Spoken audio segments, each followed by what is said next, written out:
Tensions between France and England were high in Europe. They had fought many conflicts over the past decades.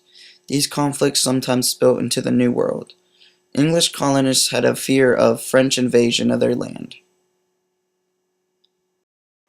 In 1754, the Virginia government dispatched 22-year-old George Washington with 150 men to prevent the French from creating a post, Fort Duquesne, at the forks of the Ohio River. On the way to the fort, Washington fought with a French contingent. The French were victorious but let George Washington retreat. This was the first battle of the French and Indian War.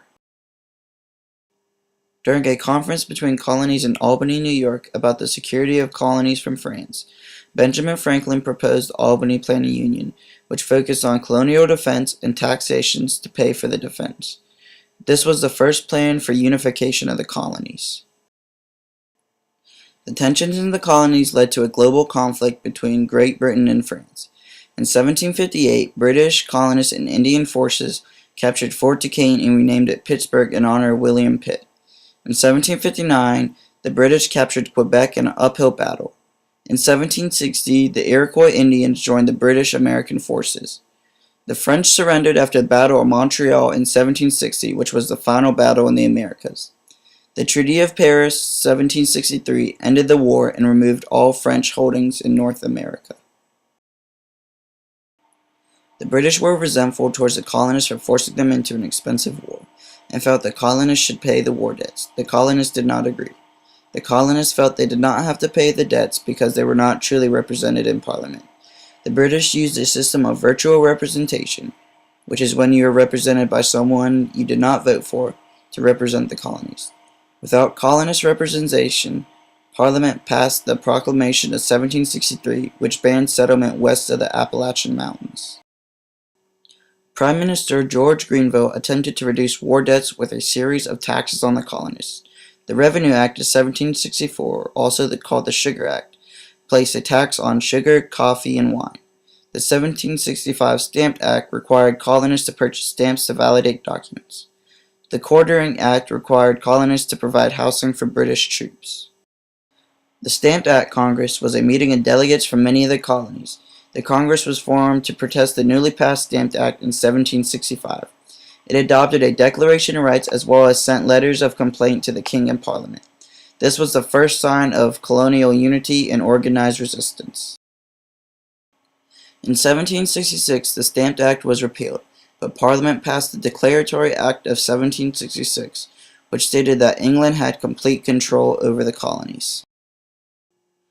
The Townshend duties were created by Charles Townshend and passed by Parliament in 1767. These duties placed new taxes on American imports of paper, lead, glass, and tea. The Sons of Liberty organized boycotts of English goods and harassed tax collectors because of these duties. They went as far as tar and feathering the tax collectors. On March 5, 1770, English soldiers fired into a civilian crowd and killed 5 Americans. The first was Crispus Attucks, who was considered the first man to die in the American Revolution. The colonists saw all 5 men that died as martyrs. The British, scared of revolution, repealed the Townshend duties in 1770 to appease the colonists. In 1773, the Tea Act was passed. It was designed to bail out the East India Company. It gave the company a monopoly on the tea industry in the colonies, but it actually lowered the price of tea. In December of 1773, the Sons of Liberty, in protest of the Tea Act, threw the East India Company's tea into the harbor. This was later known as the Boston Tea Party.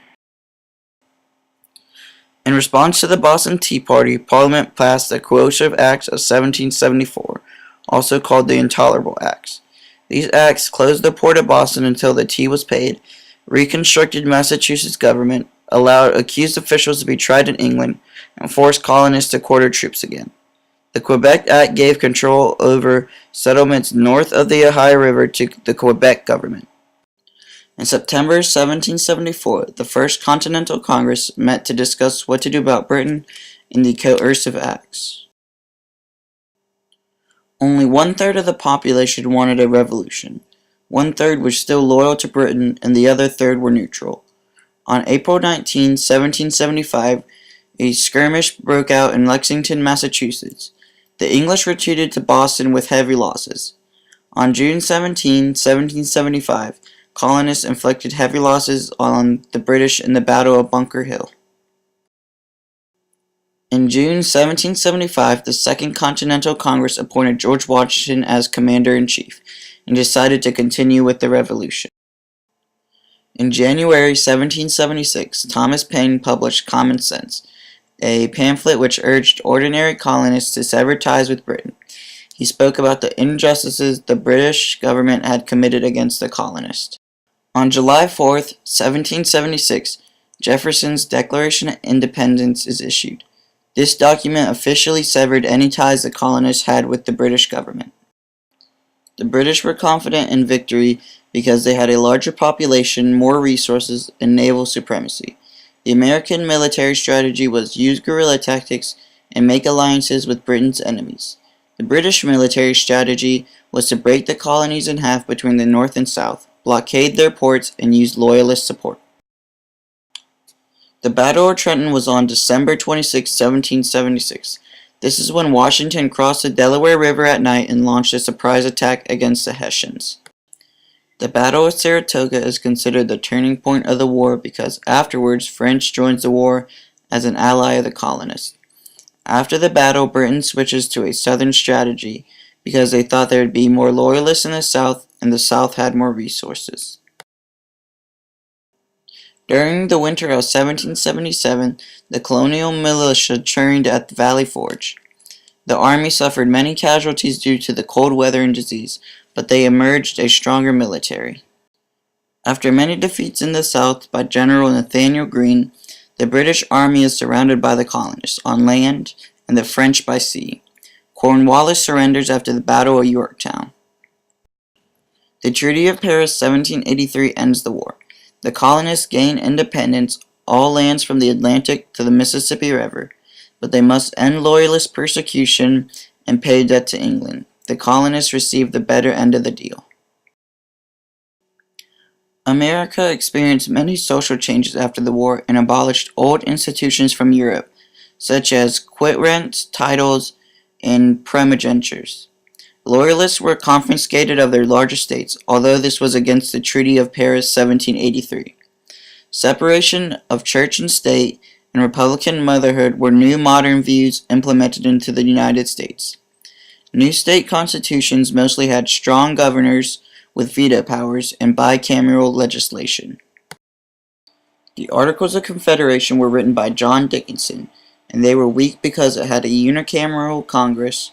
Representatives were often absent, and the federal government could not tax or raise an army, and there was no executive or judicial branches. The only positive aspect of the Articles of Confederation was the Northwest Ordinance of 1787, which outlined the process of new state acceptance, orderly division of the land into sections and townships, and the selling of the land for a minimum of $1 gold per acre. The Annapolis Convention of 1786 was when representatives from 5 states met to discuss trade between states, but was ultimately a failure because not enough states attended. At the end, they sent a report to Congress to have a meeting between all the states to discuss the weakness of the Articles of Confederation. In 1787, a rebellion by Massachusetts farmers showed the weakness of the Articles of Confederation. Shays' Rebellion showed the weakness of the Articles of Confederation because the government was unable to raise a militia to end the rebellion. In May of 1787, 55 delegates from all states except Rhode Island met in Philadelphia. Instead of discussing how to fix the Articles of Confederation, they decided to draft an entirely new form of government. There were 2 plans for the new government. The Virginia plan wanted central government to be able to veto all state acts, representation in Congress to be by size, and the chief executive to be appointed by Congress. The New Jersey plan only wanted to change the Articles of Confederation by giving Congress greater taxing and trade regulation powers, and each state would have 1 vote in a unicameral legislature. The Great Compromise made a bicameral legislature, with the upper house having 2 delegates for each state and the lower house based on population. Another great compromise made during the convention was about representation of slaves. Southern states wanted slaves to count towards representation in Congress, but northern states disagreed. The Three-Fifths Compromise stated 3/5 of the slave population counted towards representation in the House, and the slave trade would end in 1808. Supporters of the new Constitution were the Federalists, led by George Washington and Benjamin Franklin, and the people against the Constitution were the Anti-Federalists, led by Samuel Adams and Patrick Henry. The Bill of Rights was added to appease the Anti-Federalists because they felt without it, people's rights would be taken away by the government. 11 states signed the new Constitution by June 1788. North Carolina signed in November 1789, and Rhode Island, the final state, signed in May 1970. After 30 years of turmoil, the English colonies had emerged as the United States of America.